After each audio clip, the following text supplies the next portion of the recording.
I'm very close to getting a new setup, Rob. I can't buy new stuff until I get rid of some of this old stuff because I have audio interfaces littered underneath this desk that I have to get rid of before I buy something new to replace them. But soon. I just bought a new RODECaster Pro. Oh, yeah? Literally like within minutes of you and I getting on. I wanted to see if I could buy it, get to Best Buy, get back and actually use it. But there would be no way I could have gotten it set up and still been on time. So I'll just go pick it up when you and I get done. Nice. Was it on sale? Because I'm looking to buy one. It's just they never go on sale. Yeah, the Rode stuff is the price is the price. It's kind of like going to like Planet Fitness or something like that. It's like, this is just what it costs. But I'm having some technical issues. I want to get a better mic, and I think I need to get a better. Not that this interface is bad. This RODECaster here has done everything that I've ever needed it to do. That's your first one, right? This is my first one. That's the original RODECaster. Yeah, okay. And I don't need a new one. It's just kind of like I always talk myself out of getting new stuff that I want because I don't need it. So when I was like, man, I think I could fix these issues I'm having if I had the RODECaster Duo. I actually got the Duo because I don't think I'll need 4 inputs. So I just purchased it. Now we'll see if we keep it. What I'll do is I'll go get it. I'll play with it because I am a fan of going to get something, testing that thing out. And if I don't think that it improves my situation, I'll put it in a box and take it back and get the full refund, or sometimes even get the refund less the restocking fee. I will do that regularly. So this could be that. I don't know. But I do know that I want to upgrade my microphone. This Shure, and here's the thing, this Shure MV7, there's absolutely nothing wrong with it. It's a great microphone. It does everything that I ask it to do. I just want a audio, Audio Technica? Not Audio Technica. What do I want? The RE20. I can't even think of who makes it. What is it, Electro Voice? Yeah. Is that the one that can mimic other microphones through software? I don't know that it does that. And in fact, I would doubt that it does because that microphone was built like in the 60s. Oh, okay. I know they make one that does it's just a crazy. So one of the things that mic does, even though it is a dynamic mic, it doesn't have proximity effect. So when I get in like this, you can really hear the difference. It sounds deeper. Mm-hmm. One of the reasons I don't use, I had an SM7B, but the problem that I had with it is that I just thought my voice sounded muddy because I do have a deeper voice. And it was trying to, I need a cloud lifter. I need this, I need that. And it was like, you know what, let's just take that back. And let's go back to using the MV7, which works fine. And then that's when I bought the RODECaster. This is like 4 years ago. So, I probably should have hung on to the SM7B a little bit longer and see what it would have sounded like going into this interface as compared to going into my, Focusrite. Right. And, and see how that would have worked. But when I was testing out microphones that I really thought I sounded good on, the RE20, I liked it because I could be talking here and I sounded the same. I could be talking back here and I sounded the same. And the problem was, and I've actually got my mixer trying to eliminate as much proximity effect as possible because I like to talk up on the microphone. And I just know that when I do, I get that, it just gets muddy sounding. So that doesn't happen with the Electro Voice, which is one of the reasons why I want to go pick it up. Yeah, and it is right in that same ballpark as the SM7B or DB or Heil 449 on Guitar Center. Right. I should not need a cloud lifter for anything going into this new RODECaster Duo that I'm going to go pick up later this afternoon. Hopefully. So, and for those who aren't super familiar with the audio interface of Scarlett, 2i2, the Focusrites, they're great. They don't have a lot of power, so you need something like a cloud lifter to boost that signal.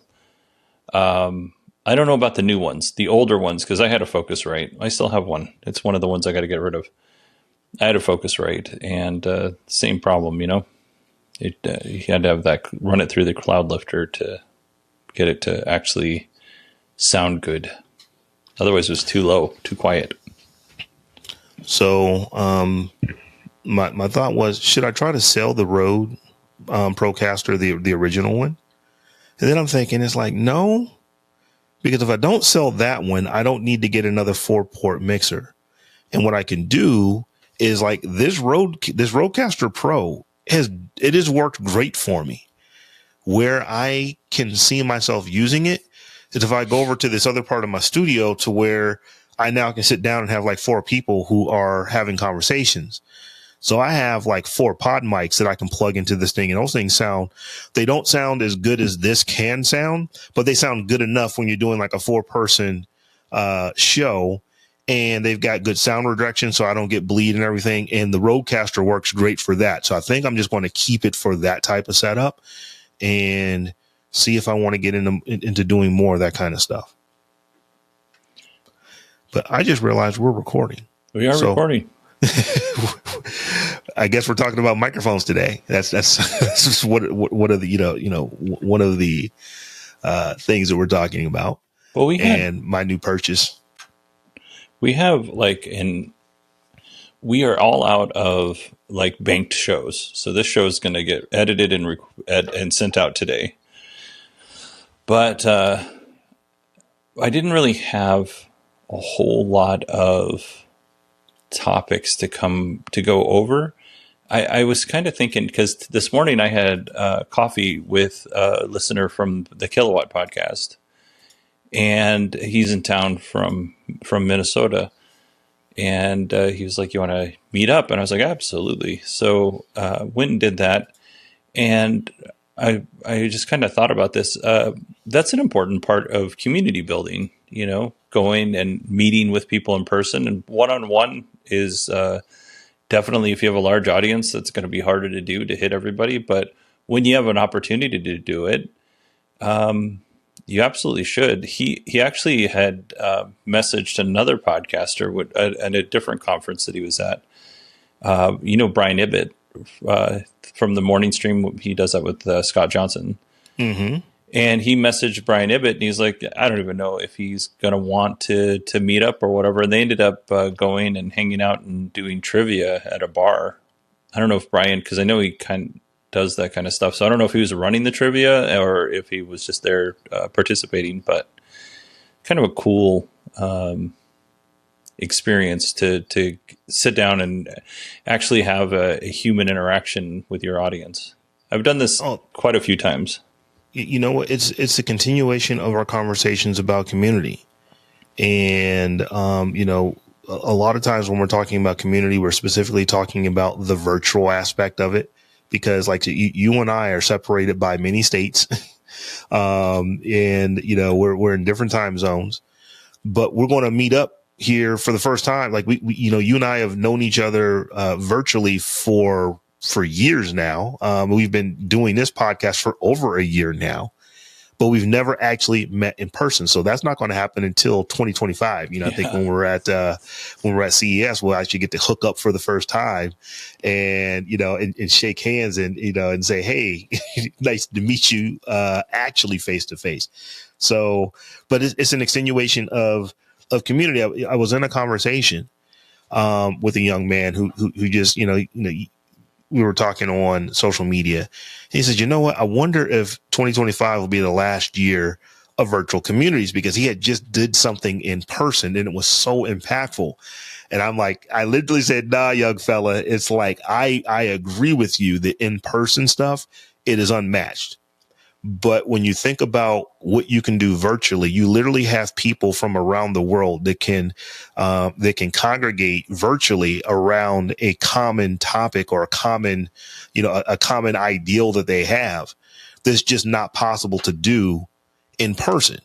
If you and I can only podcast in person, then we couldn't be doing this, because you're in Phoenix, I am in Columbus. Like I said, we're separated by many, many states. We are literally on other sides of the country from each other. So, but when you do have those opportunities to get into, an actual in-person situation, they're always good. For my show, SMR Podcast, we have on many occasions talked about doing meetups. We've never had the formal meetup. We've had like 2, 3, 4 informal things over the years, where, folks would, literally in some cases, like Allison Sheridan and Steve Sheridan, they actually flew from LA to, to the DC area.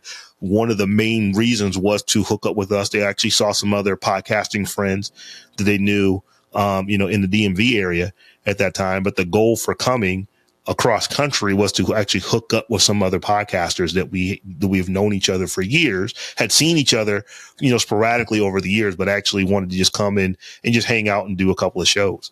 So that kind of stuff is always cool. Yeah. And I know because, I'm not super close to your co-host, Chris Ashley, but we follow each other on social media, and his food truck, which is killing it. It seems like it is anyway. I know that he recently had somebody come up and order some food and be like, "Hey, I've been listening to you on," I think it was SMR, maybe it was Barbecue and Tech. But he's like, "I've been listening to you for a while, and I wanted to come check out what you're doing." And I think he drove quite a ways just to have that interaction with Chris, which I thought was really cool. Yeah, it's like, people get to know you, and they want to meet you, and it's a good thing. Like I said, you make good friends in doing these kind of things. Yeah, I sat down. We met at 7:00 because he had a conference that he had to go to, and we talked till almost 9. And I had to excuse myself because we had to record this. But otherwise, I was perfectly fine it didn't even feel like 2 hours, to be honest with you. And it was nice to get to know him for sure. Now, question for you, Bodie. When you record Kilowatt, mm-hmm. do you do audio only, or do you record video as well? Are you teasing me? I'm sorry? Are you teasing me right now? No, I'm not. It's like, I've only ever listened to Kilowatt, okay. But I don't know if you actually record video for it. So, Rob, we did the Thanksgiving special for Kilowatt, which is I do this trivia show for Kilowatt. Rob was a part of it last year. He was too busy being a successful podcaster this year. But we go. I have Allison and Steve Sheridan, and then I have my oldest Sierra, and Allison and Steve are like, "Hey, did you make sure this is wrong?" And just going back and forth, making sure they're just being good stewards, good podcast friends. And Steve goes, "Hey, do you want me to record my side, like the video and this?" And I was like, "Nah, Riverside's got it. It's good." He goes, "Cool."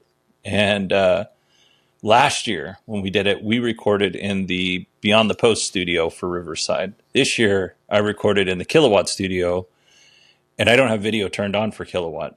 So we recorded the whole episode with nobody's video.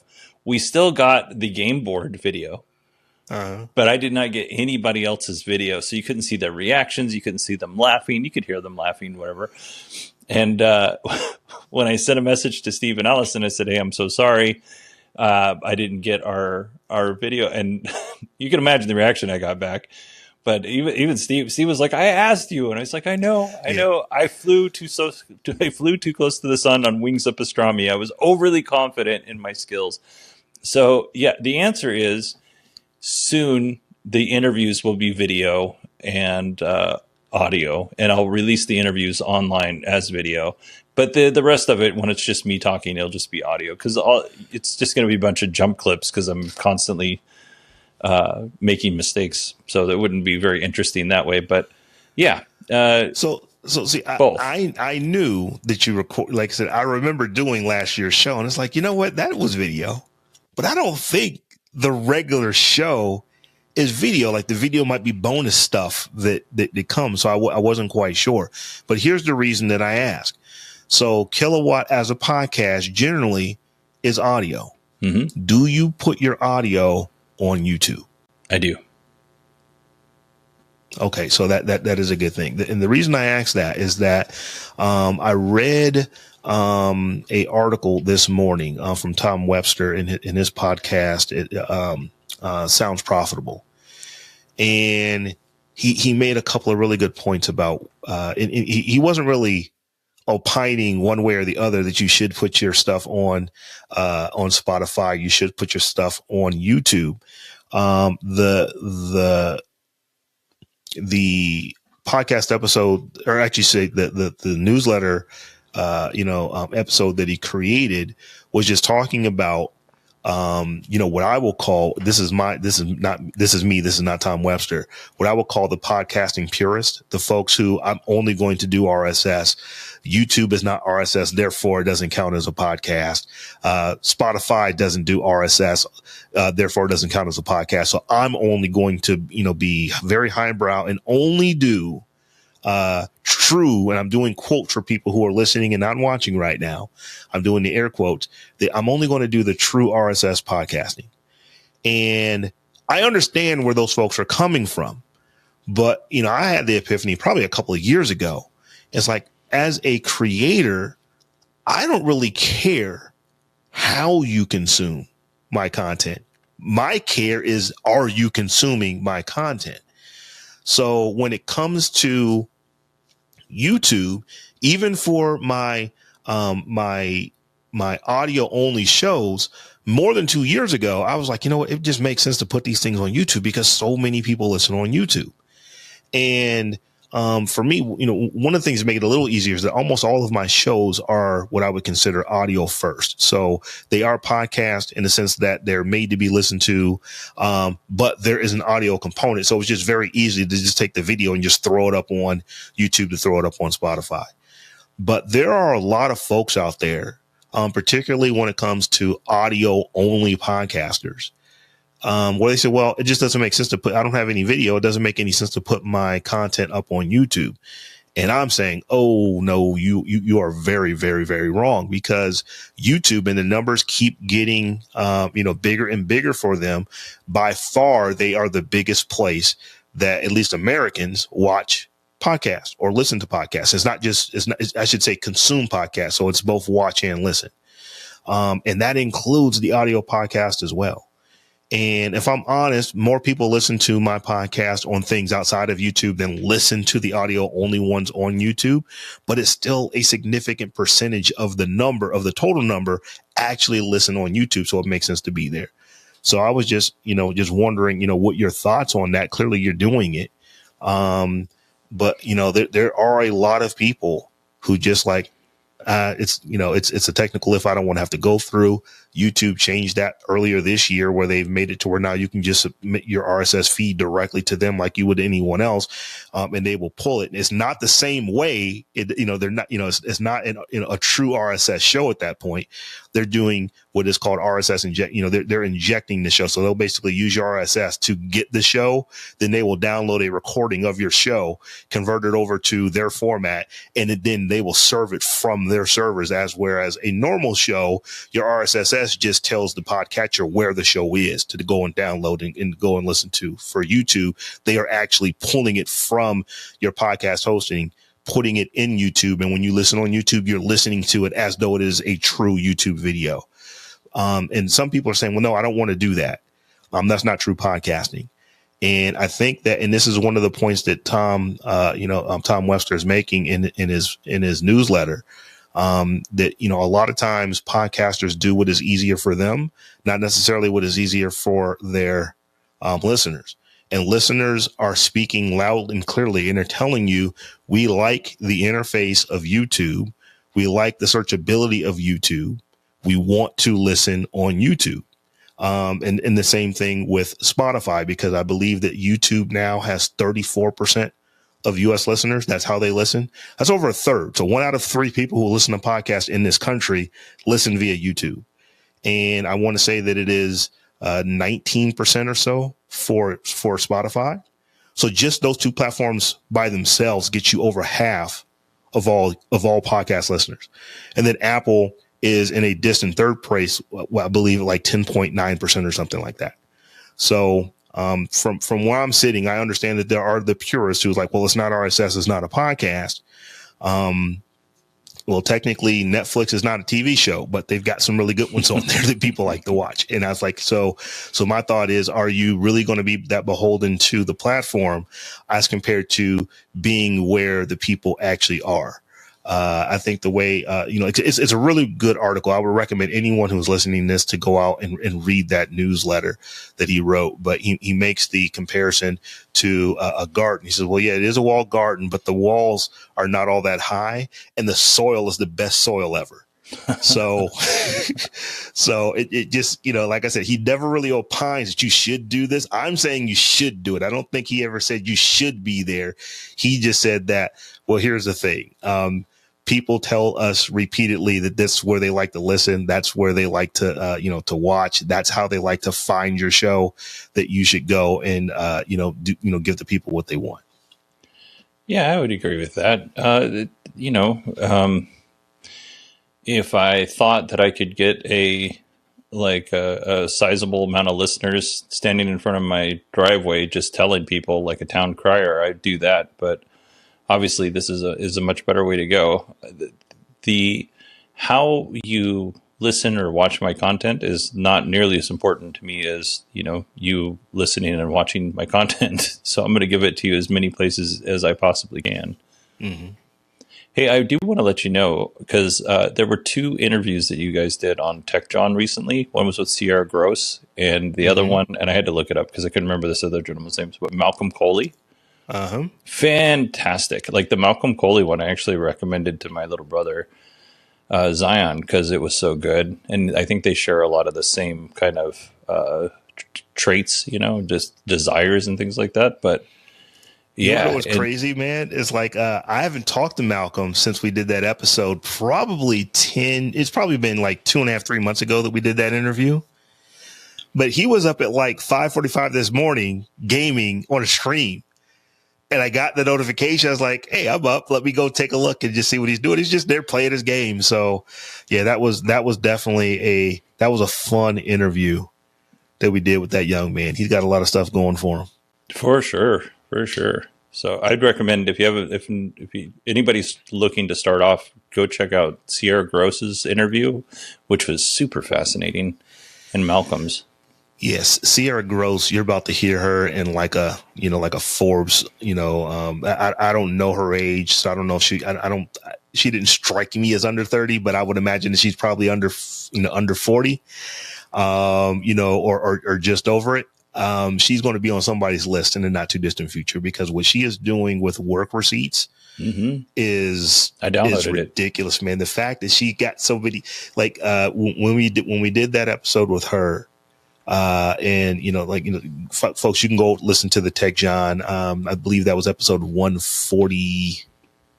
Well, it might have been like 150, 152. I'd have to go. We'll put it in our show notes after this. But she basically decided earlier this year in March that, you know what, I want to create an app, and just did it. You bootstrapped it herself, and she created an HR type of app where you can go and you can put HR situations in, because one of the things that she says very eloquently on the show is that human resources, HR, is there to support the company always. So they're going to support you, but the company is always going to come first. So sometimes it makes sense, depending on what your situation is, you might want to talk to someone who is not part of the company, and they can just give you advice based off of what the law is and not what is best for the company that you work for. And she created this application called Work Receipts that the timing of when she released it was right around the election. And, just for whatever reason, people are, things are being said around that time in the office that I don't think you should be saying these kind of things to me. Who do I go? Do I go to HR? It was my manager that said it. Do I go to HR and, am I going to have an issue here? So you can go to her application and it just gives you guidance. And that her app is being downloaded left and right. Yeah. And that was a good interview, if I do say so myself. It was. Her whole business is being your HR representative, not the company's HR representative. Outsourced HR. So good. So good. What was it again? I was going to say, outsourced HR. Yeah. Yeah, no, it was so good. Anyway, digressing there. Rob, okay, so this is just going to be a potpourri episode, I think. And if anybody's curious, this is how most of Rob and I's conversations go, just in general. I gave a little update last week on where we're at with season 3, but it's getting close to Christmas. Might as well release this to everybody. Where are we at with season 3? Where we're coming up on some holiday challenges. I think it would be safe to say. The closer you get to the holidays, the harder it is to get people locked in because stuff just comes up. And because it's the holidays and folks are busy and that they're with family and this is that and the other, it just like last week was Thanksgiving. It was kind of a hard week to get a guest that week because you got people traveling this and that and the other. We're going to be coming up into the end of the year, the end of the year holiday season, the beginning of the year holiday season. So it's just kind of hard to lock people in. That being said, I got somebody locked in. So we've got a guest coming up for you here probably pretty soon that I think that everyone's going to like. But it is more difficult to get guests at the end of the year than it is really at any other time. And that's just because everyone is busy. And it's not just guests that are busy. Hosts are busy too. You've got family stuff. I've got family stuff. I've got kids coming in from college, and it's just like, there are things that should be more important than getting in front of your microphone and recording every day. But we still want to make sure that we get the content out to you. So that's why you do things like the specials where you have the holiday special where you do the game show episode because that it's going to be difficult to try to get something done in real time. So maybe you record something in advance. I was looking at the Secret Santa episode of MKBHD, Marquez Brownlee's outfit. They recorded it on Halloween. It's like folks are giving gifts, but they're wearing Halloween costumes as they're doing it. And it's like, why is that? Well, because once you get into this part of the year, it's just hard to get that kind of content created. So you create it well in advance. Now, we don't have those kind of problems to where we need to put our stuff months in advance like that. But yeah, it does make sense to try to make sure that while you are away for the holidays, that you are able to bank up some episodes just so you don't have dead air over those weeks when it just, you're not going to be doing recordings. What is the Tech John doing? Are you going dark or what do you got? We generally do a hiatus over the holidays. And what we'll do is that it's the reason we're able to do that is because the Tech John, even though it is a news show and we are reporting news weekly, we do enough interviews that are evergreen that we can go and just do them as a replay or do a mashup. So we've done some of both things. We always say, do we want to record early? Do we want to do something early? But our regular shows are so news driven. We need to do something else. So it would need to be an interview that we record and just leave it in the bank and then have it come out over the holiday. So, and then here's one of the other things. We have the holiday season coming up. And then we have the conference season starting right at the beginning of the year. So you and I both are going to be at CES. I'll be at CES getting there Sunday. The Tech John records normally on Monday. Well, it'll probably be it'll be a nightmarish type of thing to try to record the Tech John at CES because I'll be there. Steph will be there. Terrence will still be back in Atlanta. He's not doing CES this year. So it's probably just logistically, it wouldn't be feasible to do. So we will probably have some banked episodes that we will just play a previous interview or something like that. Who knows? Maybe we'll replay the Malcolm Cooley episode. It was a good episode. You should. Yeah. So for Kilowatt, what I like to do is I early on, I got a message from a couple of different people saying, hey, I really appreciate that you're doing episodes over the holidays because I don't have anybody during the holidays. So this is what I do. I catch up on podcasts. So that really struck me. But also, I can't tell my family on December 23rd, hey, I'm gonna take off for a few minutes. I'll see you guys like in an hour and a half. That's not going to work with my wife. It's not going to work with my kids. So what I try to do is like Bart's Bouchot's just bought a Polestar 2. So I'm going to talk to Bart about his car. Rod Simmons, I've been trying to, not trying. I asked him to come on and he said, yes, but give me a little time with the truck. And then he was taking his kids to college and all that stuff. So I think I might reach out to Rod and see if he wants to talk about his Rivian.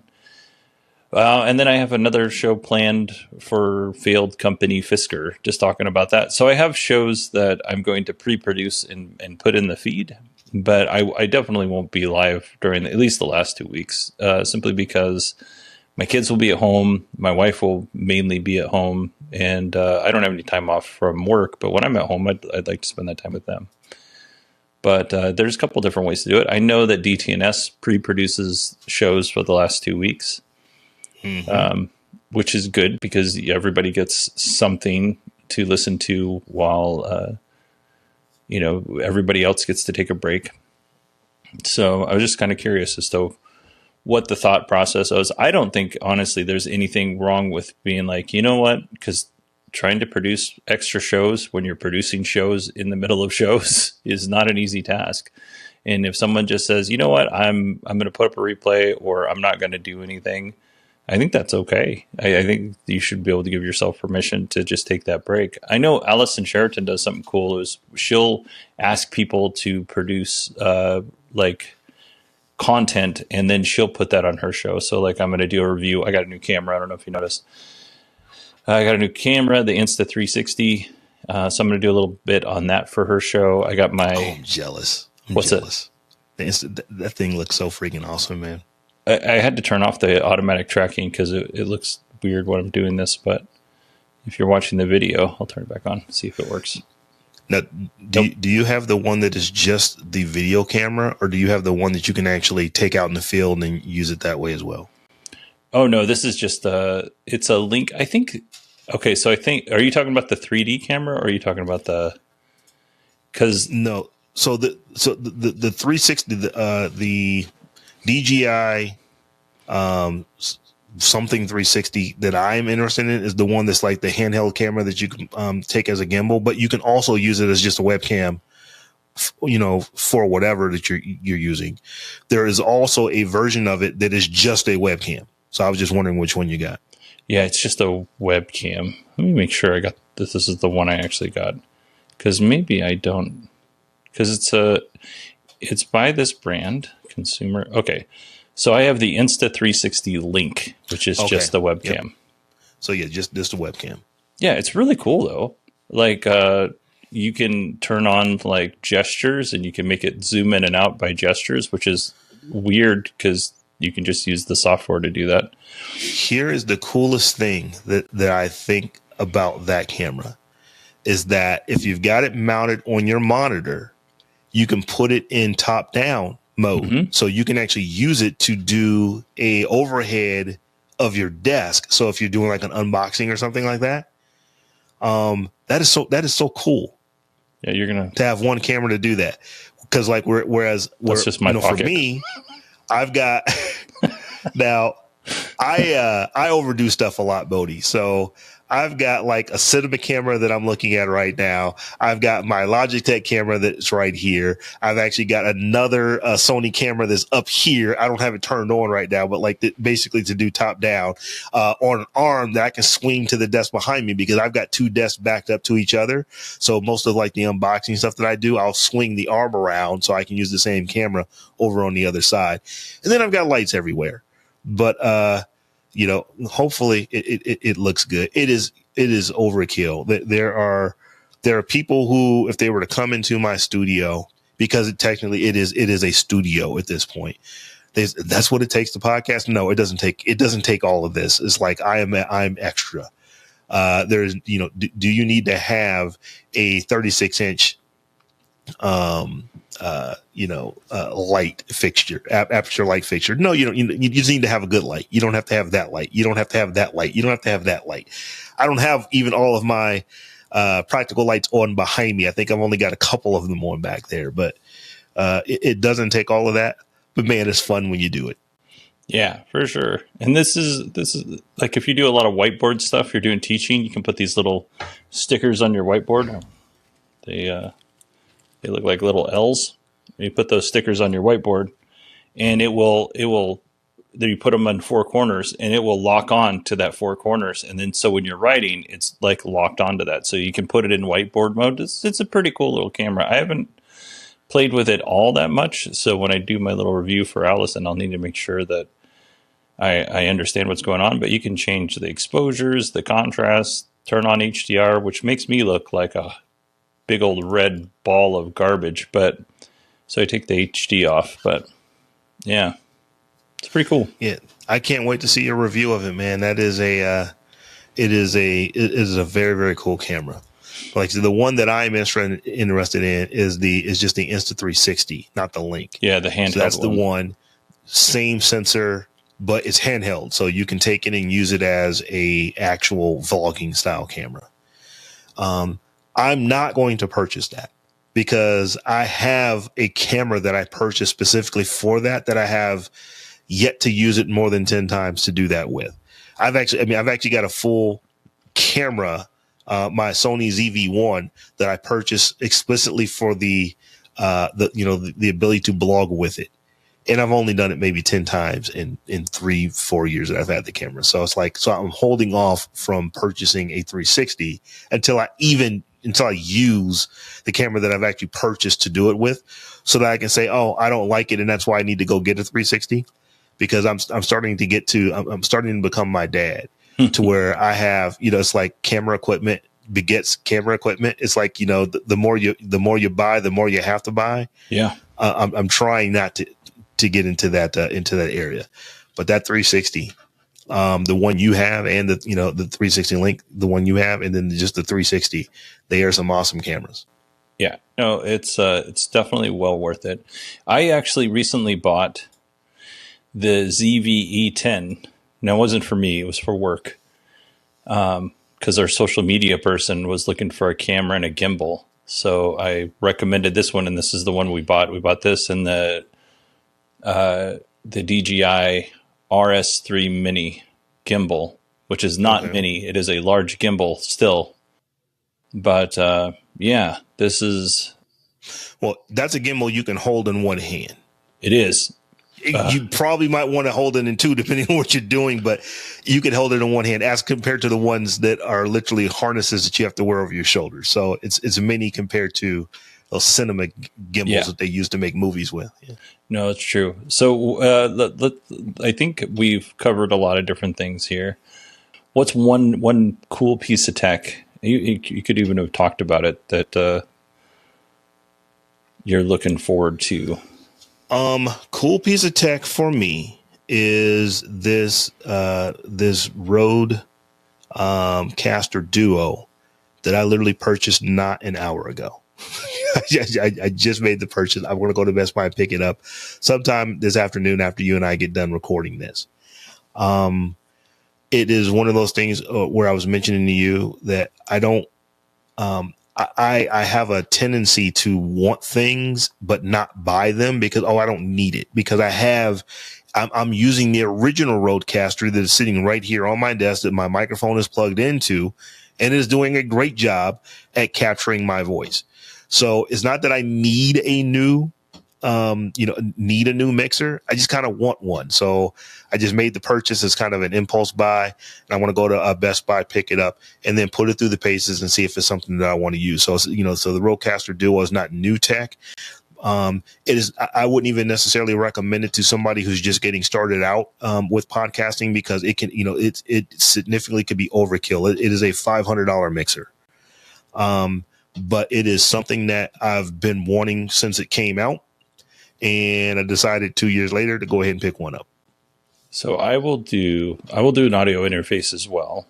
And I'm going to recommend the Wave XLR, because in the same way, we've been talking about this for a while. I would either like the Mackie podcast mixer audio interface or the Rode. And both of them do really cool things. Both of them are very similar. They're both owned by the same company. But there are some differences between the two.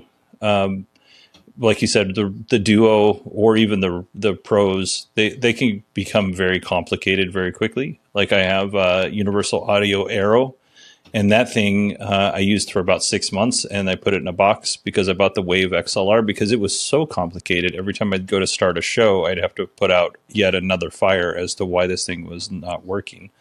Rode does, I would say, a better job because it's specifically for podcasts. The Arrow is specifically for music. But the Wave XLR, I think I paid $150 for this thing.